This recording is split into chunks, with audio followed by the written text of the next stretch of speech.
আজান হয়েছে বাবা, ইফতার শুরু করো। জি আম্মা, একটু পরে শুরু করব।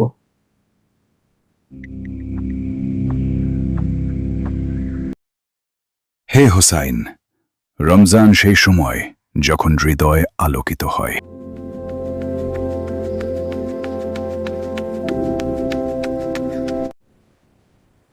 আল্লাহু আকবার।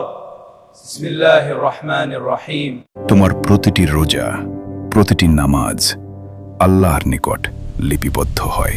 চাচা আসো, তোমাকে রাস্তা পার করে দেই। হ্যাঁ বাবা, এদিক দিয়ে আসুন, পা ফেলতে সাবধান। আচ্ছা বাবা, আমাকে কিছু সাহায্য করো, 2 দিন ধরে কিছু খাইনি।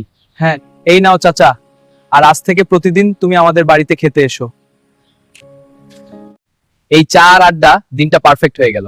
হ্যাঁ এমন দিনগুলোই মনে থাকে, ঠিক বলেছ। নামাজের সময় হয়েছে, চলো নামাজ পড়ে আসি। খুব নামাজি হয়েছিস তো তুই, যা নামাজ পড়তে আমাদের লাগবে না, শুধু সবার জন্য দোয়া করিস। দোস্ত দেখছিস কি সুন্দর মেয়েরা। ও আমার সোনার ময়না রে, তুই কোথায় ছিলি রে? রোজা রাখছিস না কেন?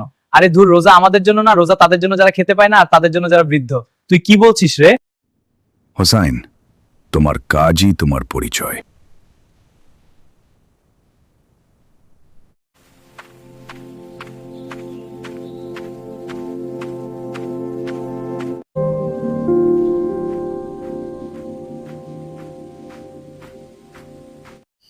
আম্মা, আম্মা, আম্মা, আজ থেকে আমি আল্লাহর পথে চলবো, ঠিক মতো নামাজ পড়বো ও রোজা রাখবো।